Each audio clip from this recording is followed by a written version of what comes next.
Hi, everyone. Welcome back.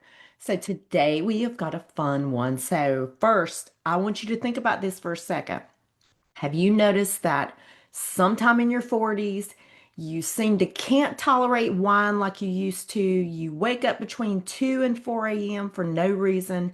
Your heart randomly races at night. You tend to feel anxious, but your life isn't actually falling apart. Your skin gets itchy and flushed. Your PMS feels much more inflammatory. You bloat from foods that never used to bother you, and you're continuously told it's just perimenopause.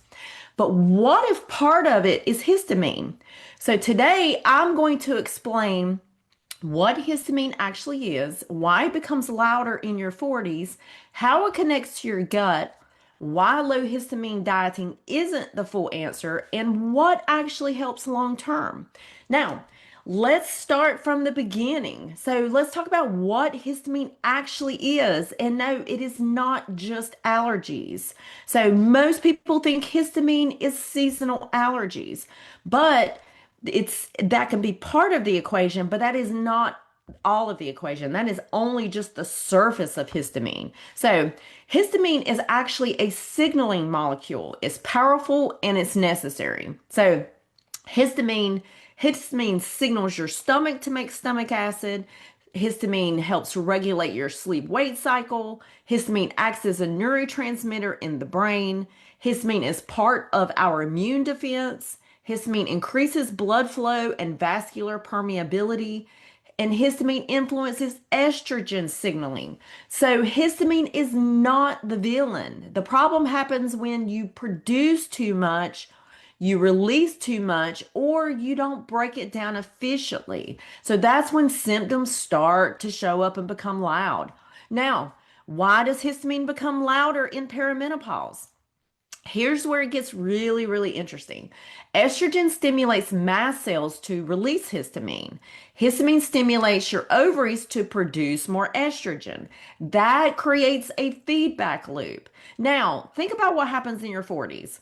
Estrogen becomes erratic. It's not just low, it swings. It swings, it goes high and low.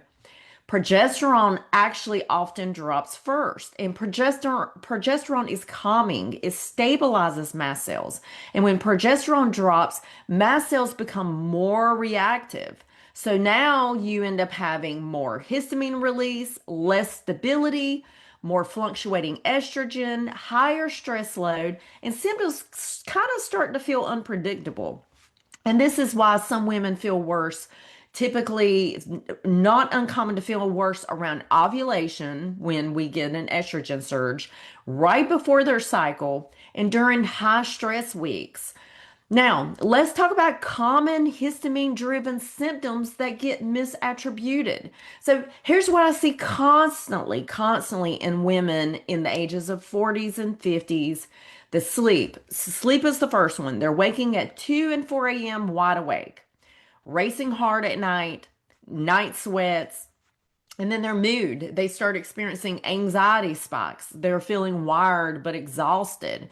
They start noticing a very strong irritability before their period, before their menstrual cycle. And then they start noticing changes in their skin. They notice flushing, itching, hives, rosacea flares. And then they start noticing that digestion is a little bit off. They're noticing more bloating, more loose stool, more reflux, and more burning in the stomach that just kind of seems to come out of nowhere.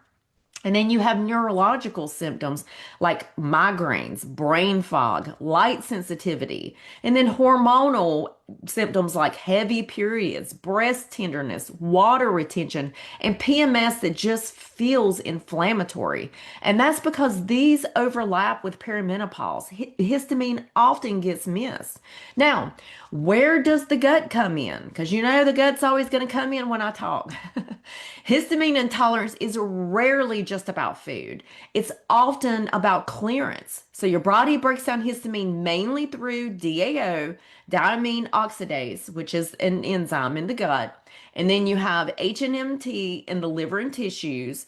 And then if the gut lining is inflamed or compromised, then DAO production drops.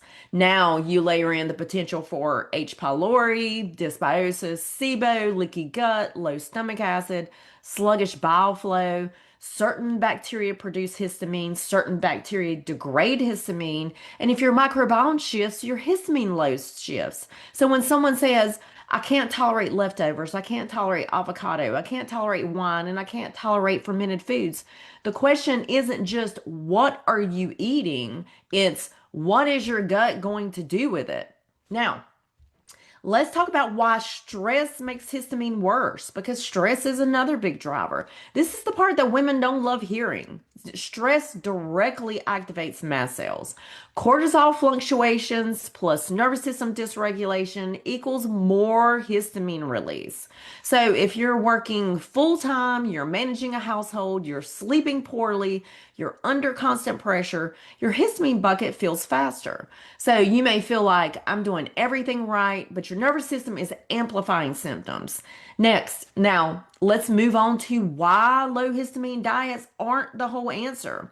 So going low histamine can absolutely calm things down temporarily. I always suggest to someone when they reach out to me and they ask my advice and they suspect that it may be histamine, the very first thing that I suggest is do the low histamine diet for a couple of weeks. If it makes a drastic improvement with your symptoms, then you know histamine is part of the problem. So, but going low histamine can calm things down temporarily, but if you never address gut integrity, microbial balance, hormone stability, bile flow, methylation, that's a big one. Nervous system regulation, you end up staying sensitive. I don't want women afraid of food. I want them resilient. And I want to talk about how I think about support with histamine. When I look at histamine patterns, I tend to kind of think in layers.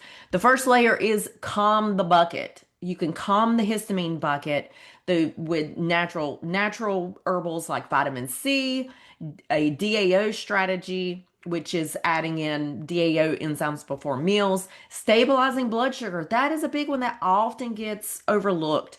And you can work on improving sleep. And the second layer is repair the gut. That's a big one. You want to support the mucosal lining. You want to improve stomach acid. You want to rebalance dysbiosis and improve bile flow. Those are all super, super important with bringing down histamine levels. And then the third layer is stabilizing hormones. You want to ensure that you're supporting progesterone. You want to ensure that you're supporting estrogen metabolism and reducing the inflammatory pathways. That is very, very important. And then the fourth layer is regulate the nervous system, y'all. Right? You can regulate it through breath work, through walking, through daily sunlight, having protein at breakfast. That's a big one. Strength training. And this is why histamine is not a quick fix. It's a symptoms conversation. And if you're listening to this and you're thinking, this is me, it doesn't mean your body's broken. It means it's overloaded. Histamine is often a signal that your body is inflamed, is stressed, or it's not clearing efficiently. And when you calm the system, then in turn, the anxiety calms, the sleep improves, the bloating reduces, and the random symptoms feel less random. Now, what symptom have you noticed that surprised you the most? Or have you noticed your tolerance to certain foods or stress has changed as you've gotten older?